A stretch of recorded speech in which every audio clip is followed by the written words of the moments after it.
목차 내용 한번 보도록 할게요.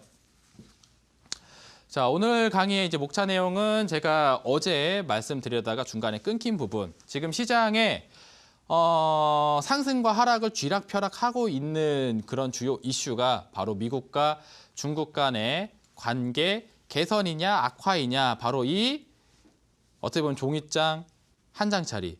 예. 사이가 좀 좋아졌습니다 하면 개선이고, 사이가 좀 안 좋아졌습니다 하면 악화이죠. 그래서 요 작은 차이가 지금 시장에 큰 변화를 만들고 있는데, 그 히스토리를 보시면서 향후 전망에 대해서 한번 살펴보도록 하겠고요. 자, 그리고 이제 시장을 어떻게 봐야 될까가 가장 또 중요합니다. 코스피 지수 따로, 코스닥 지수 따로 떼가지고 한번 같이 이분화 시켜놓은 다음에 향후 전망에 대해서 한번 또 같이 살펴보는 시간 또 보도록 하겠고요. 가장 마지막 결론입니다. 결론적으로 제가 하고 싶은 얘기는 이미 말씀해드렸어요. 뭐라고 그랬죠? 장이 나쁜 가운데서도 시장이 좀 오른다 싶게 되면 뭐가 올라간다? 또 다시 한번 바이오, 제약이 올라갑니다.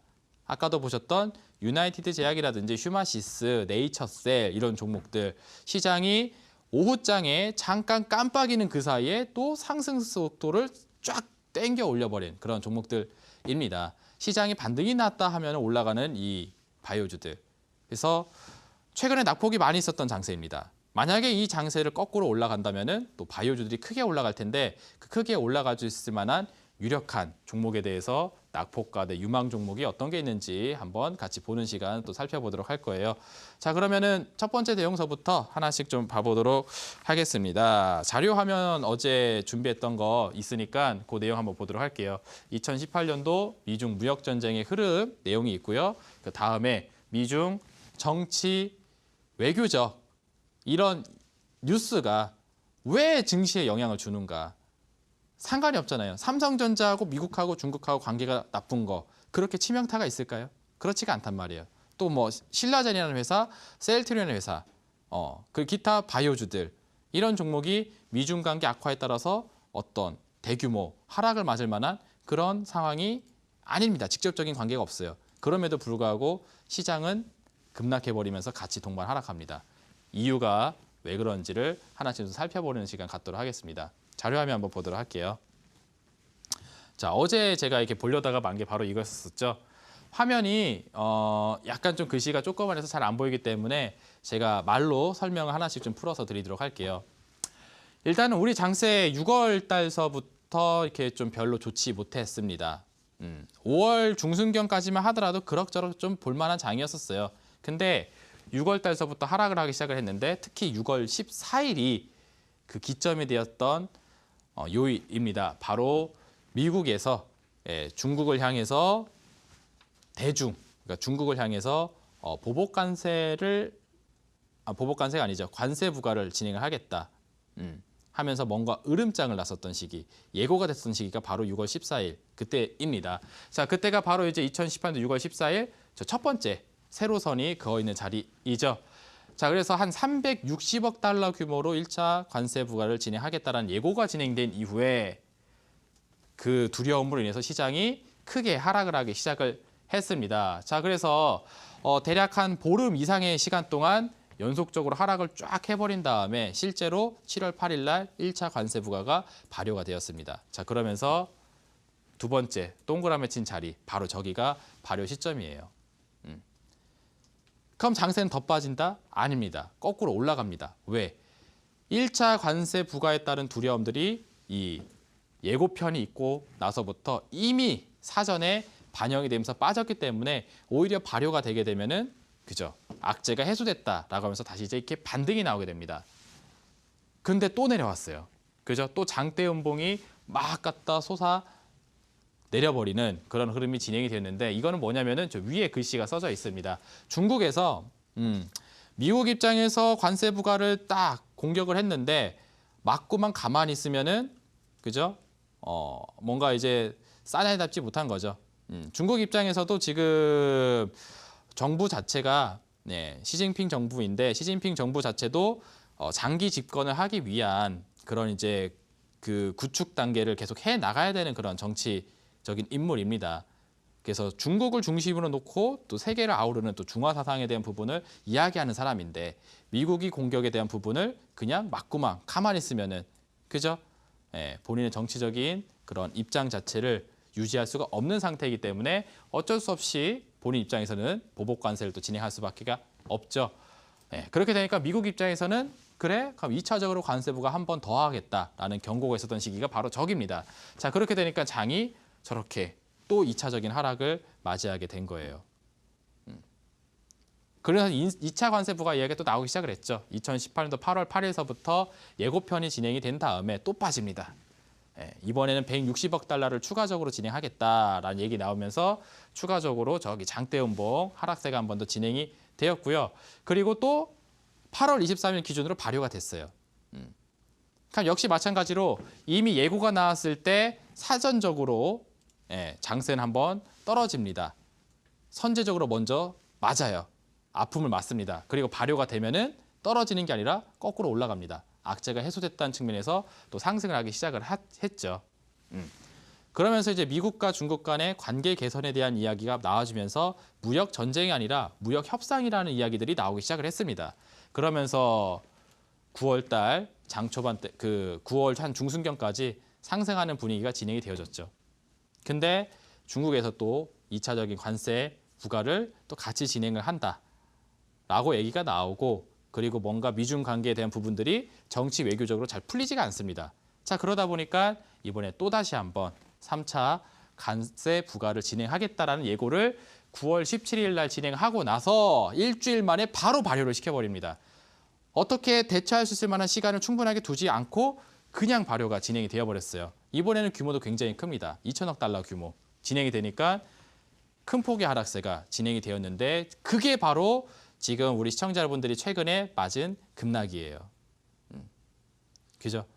자, 그렇게 돼서 또 선제적으로 또 많이 두들겨 맞은 상태입니다. 자, 그러면 어떻게 될까요? 잘 보세요.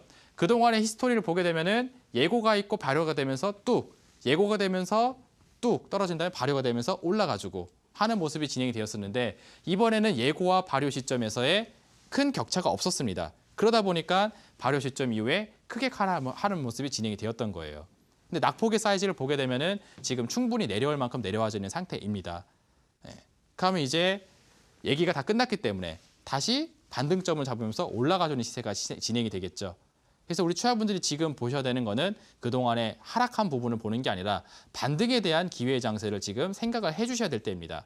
시장이 거꾸로 올라가기 시작한다 하게 되면은 봐보세요. 상승해 줄 때는 또 가파른 상승률을 보이면서 올라갔던 게 우리 장입니다.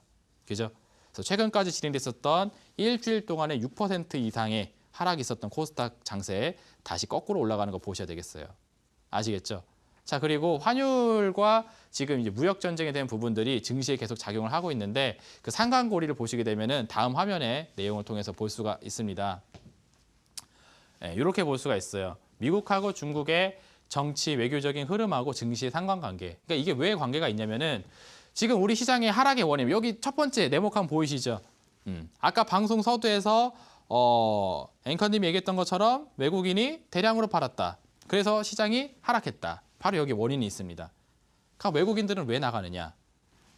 환율이 올라가거든요. 그렇죠? 우리나라에 투자를 할까, 미국에다 투자를 할까 생각했었을 때 우리나라 주식시장에서 투자를 하려면 원화로 투자를 해야 되고 미국에다 투자를 하면 달러로 투자를 해야 됩니다. 근데 우리나라 시장에서 투자를 할 때 원화로 해야 되는데 원화 가치가 시간이 지나면 지날수록 계속 떨어져요.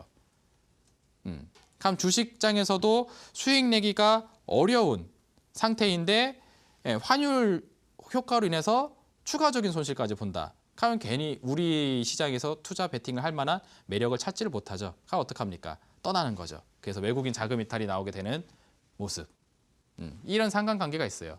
그럼 환율은 왜 올라가느냐? 이거는 궁극적으로 또 다시 정치, 외교적인 문제에 있다고 볼 수가 있습니다. 미국 같은 경우에는 지금 이제 선진 지수에 있는 상태에 달러를 기축통화로 두고 있는 상태이고 중국 같은 경우에는 신흥국 지수에 편입이 되어 있는 상태이죠. 근데 두 개의 관계가 안 좋아요. 그렇기 때문에 미장은 지속적으로 상승을 해주면서 진행을 해주고 있지만 중국 장세 같은 경우는 계속 얻어맞는 겁니다. 그리고 우리나라와 함께 같은 신흥국 바스켓 안에 있는 중국과 우리나라가 같이 뚫게 맞는 거죠. 그러다 보니까 환율이 올라가야 되는 거고 외국인 자금 이탈이 또 반복적으로 순환을 그리면서 진행이 되고 있는 겁니다. 근데 아까도 보셨다시피 이 과정이 충분히 진행될 만큼 진행됐다 하게 되면은 더 이상 나오지가 않아요. 하락폭이 중지가 되고 멈추게 된 다음에 재차 반등이 나오게 됩니다. 아까 전에 보셨던 것처럼 역사적인 흐름을 보시게 되면은 자, 그래서 이번 주 한 주 동안 많이 빼준 만큼 다음 주 같은 경우는 또 반등의 기미가 슬금슬금 들어와주는 장세가 진행이 될 것으로 예상이 되는데 우리 투자분들은 그죠, 코스피로 가야 되느냐 코스닥을 가야 되느냐 이것도 한번 또 점검을 해볼 필요가 있어요. 자, 그래서 두 번째 코너에서는 지금 이제 코스피하고 코스닥의 지수 움직임에 대해서 한번 또 같이 한번 보도록 할 겁니다. 다음 화면 어떤 내용이 있는지 한번 보도록 할게요. 자, 그러면은 이제 장세에 대한 전망 다시 반등이 나오는 걸 기다려야 되는데 그 반등이 나오는 시점에서 코스피로 갈 것이냐 코스닥으로 갈 것이냐 이거부터 결정을 해보신다면은 코스피의 대표 업종은 전기전자 반도체 이쪽으로 진행이 되고 있고요. 코스닥 같은 경우에는 대표적인 업종이 바이오 헬스케어이다. 이거는 뭐 제가 이 방송 첫 출연하면서부터 지금까지 계속 얘기를 해드렸던 부분이죠. 그래서 전기전자 반도체 업종이 좋을 것이냐, 뭐 제약 바이오 쪽이 좋을 것이냐 이렇게 이분하셔서 코스피냐 코스닥이냐 선택을 해보실 수가 있다라는 얘기를 해드렸어요. 자, 그러면은 그 지수와 대표적인 종목들을 살펴보면서 지금 말씀을 드리도록 할 테니까 우리 시청자 여러분들도 같이 한번 체크를 해보시길 바라도록 하겠습니다. 첫 번째로는 코스피를 먼저 한번 좀 봐보도록 할게요. 차트 화면 좀 보면서 말씀을 좀 드리도록 하겠습니다. 자, 지금 보고 계시는 화면은 코스피 지수의 이제 주봉상 추이인데 상당히 또 좋지가 않죠. 보시게 되면은 그동안에 고공행진을 많이 해주다가 2018년도 상반기가 들어가면서부터는 상당히 좋지 않은 흐름을 좀 보여주고 있는 상태이고 코스닥 지수보다도 좀 더 낙폭이 좀 강하게 나오고 있는 모습. 수급으로 보았을 때 이 밑에 있는 수급이 이 파란색 불들이 많이 보이실 겁니다. 이 파란색 불들이 많이 들어오고 있다는 뜻은 뭐냐면은 맨 위에 있는 게 투신의 수급, 두 번째가 연기금, 가장 밑에 있는 게 외국인의 투자 수급인데 이 세 개의 주체들이 지금 연속적으로 매도 방향으로 좀 돌아서고 있다는 뜻이거든요. 그래서 코스피 시장에서 많이 이탈하는 상황이 나와주고 있습니다.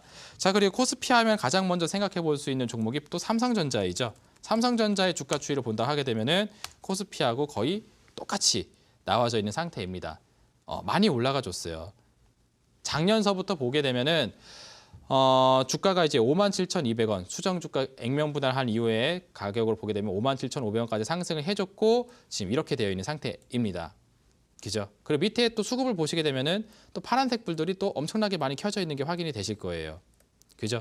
수급 동향으로 보았을 때 신규 매수를 하려는 사람들보다는 매도를 하려는 사람들이 많이 나와 있는 상태입니다. 보이시죠? 왜 그러냐면은 지금 삼성전자 이런 종목들 같은 경우에는 제가 그 방송에서도 많이 소개를 해드려서 말씀해드릴 때 학생이 수학 시험을 봤는데 수학 시험이 60점에서 90점으로 올랐어요. 그 90점짜리 수학 점수를 받은 학생이 있는데 여기서 수학 점수가 한 번 더 좋아지려면은 100점짜리를 맞아야 된다라는 얘기 해드렸었죠. 삼성전자가 약간 좀 비슷한 느낌입니다. 자, 예전서부터 지금까지 많이 올라가 줬어요. 참 잘했습니다. 성적이 많이 올랐어요. 근데 지금 여기까지 상승이 되어 있다는 뜻은 지금 현재 90점짜리라는 거죠. 근데 90점짜리에서 100점으로 가는 게 쉽냐? 여기에 대해 있어서는 힘들다라는 거죠. 반도체 업종 사이클 자체가 지금 그러합니다. 빅 사이클이 들어와서 실적 개선이 계속 일어나고 있지만 중요한 건 미래도 계속 실적을 상향시키면서 올라갈 수 있느냐에 대한 부분에 있어서는 좀 힘들 것이다 라는 전망이 많기 때문에 여기서 더 추가적으로 올라가지 못하고 정체의 모습을 보여주고 있는 상태입니다. 자, 이 모습이 SK하이닉스라는 종목에서도 똑같이 나오게 돼요. 잘 보세요. 반도체의 또 대표적인 종목 중에 하나가 SK하이닉스죠. 자, 보시게 되면은 그동안에 많이 상승해줬습니다. 25,000원대 있었던 종목이 9만 원대까지 상승해주면서 고공행진해줬어요.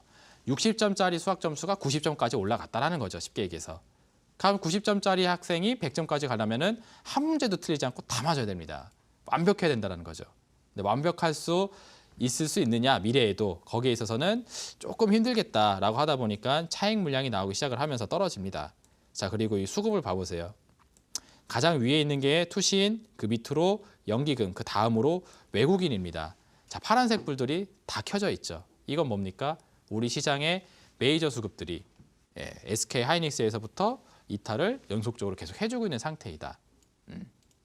그래서 코스피 중에 삼성전자가 SK 하이닉스가 구축하고 있는 그 수급 자체가 거의 대다수인데 거의 뭐 엄청난 수치인데 20%가 넘어가는 걸로 알고 있어요. 근데 그 반도체 업종의 대표 종목군들이 이런 식으로 자금 유출을 보이고 있는 상태이다. 당연히 좋기가 힘들겠죠. 대형주 위주의 포트폴리오 전략이 결코 좋지가 않습니다. 시장이 안 좋으니까 우량한 거 사야지 이런 생각을 버리셔야지 돈을 벌 수가 있는 장세입니다. 또 봐볼게요. 또 대표적으로 코스피 종목 중에 뭐 현대차 이런 종목들이 있죠. 자동차 관련된 종목 중에 완성차 분야 현대차입니다. 자, 보시게 되면은 역시 마찬가지로 최근에 시세가 한참 좋지가 않고 수급에서도 파란색 불들이 어렵지 않게 계속 나오고 있는 모습이 진행이 되고 있습니다. 중국과의 경쟁 강도에 있어서 계속 밀려나고 있는 게 또 자동차 분야이죠. 그래서 좋지가 않다라는 부분들 볼 수가 있겠고, 하나만 더 보도록 하겠습니다. 포스코라는 종목. 우리나라 또 코스피 시총 상위에 있는 철강 관련된 종목이죠. 역시 삼성전자 추이하고 굉장히 유사합니다. 40만 원까지 잘 가졌어요. 힘내줬습니다. 근데 중요한 거는 지금 40만 원에서부터 더 갈 수 있느냐에 대한 부분에 있어서는 힘들다라는 전망이 많이 나오고 있고, 외국인 투자자들의 대량의 매도 물량들이 최근에 또 집계가 되고 있는 상태입니다. 이런 것들이 지금 코스피를 구성을 하고 있는 상태예요. 그죠? 전기전자 반도체 중에 가장 대표적으로 SK하이닉스, 삼성전자 좋지 않고, 자동차 분야 현대차 좋지 않고, 철강 분야 포스코 지금 많이 올라간 이후에 추세가 꺾이고 있는 상태입니다. 그래서 지금 이미 좋은 성적을 받아가서 90점에서부터 100점으로 올라가기보다는 90점짜리 친구가 다른 종목, 다른 이제 과목에 집중하느냐고 성적이 좀 떨어지게 되면은 또 85점 이렇게 내려와 주겠죠. 그렇게 될 수 있을 만한 가능성이 높은 게 바로 코스피에 있는 종목들입니다. 반면에 그 코스닥에 해당되는 종목들 같은 경우에는 좀 느낌이 다르다라는 걸 볼 수가 있어요. 대표적으로 보시게 되면은 뭐 셀트리온이라든지 셀트리온 헬스케어 한번 보도록 하겠습니다. 자, 현재 보고 계시는 차트가 이제 셀트리온의 차트 추이인데, 그냥 우리 시청자분들 한번 봐보세요. 보시게 되면은 굉장히 흐름이 잘 버텨주고 있는 모습이 진행되고 있죠. 자, 그리고 수급으로 보았을 때도 파란색 불이 많이 있지 않고 빨간색 불이 여전히 계속 켜져 있는 상태입니다. 이게 코스닥 시총 1위 셀트리온 헬스케어이고, 한 종목만 더 보게 되면은 뭐 바이로메드라는 종목 한번 또 보도록 하겠습니다. 코스피 시총 상위 종목 중에 하나이죠. 보시게 되면은 이건 메타바이오메드고 바이로메드 보도록 하겠습니다. 바이로메드라는 종목을 바이자만 쓰니까 엄청 많네요. 바이로메드 여기 있습니다. 자, 보시게 되면 이렇게 되어 있죠. 역시 마찬가지로 상승세를 계속 기록을 해주고 있는 상태이고, 이번에 좀 주가가 꺾이긴 했습니다만 수급으로 보았을 때는 여전히 빨간색 불들이 많이 켜져 있는 그런 상태입니다. 메이저 수급의 이탈이 지금 나오지 않고 있다는 거죠. 이게 코스닥의 지금 전형적인 추이예요. 이런 느낌으로 보시게 되면 우리 시청자 여러분들도 왜 이런 친구들이 강한지를 볼 수가 있습니다. 수신, 연기금, 외국인들이 지금 자금 이탈을 하고 있는 쪽은 코스피 쪽, 대형주 쪽으로 많이 있는 상태이고, 코스닥 쪽 같은 경우에는 시세는 내려왔으나 수급은 여전히 존재하고 있는 종목들이 대다수가 있다는 거죠. 그래서 시장이 다시 또 올라간다 하게 되면은 재차 또 바이오 종목군들의 상승이 나오기 쉽습니다. 왜? 그 종목은 여전히 수급이 유효하기 때문에. 그래서 우리 시청자 여러분들 지금 시점에서 투자를 할 종목을 찾으신다면은 낙폭 과대, 수급은 들어와 있대, 낙폭만 과대하게 나온 종목들을 살펴볼 필요가 있어요. 그건 장세가 올라가는 즉시 다시 올라가게 돼 있습니다.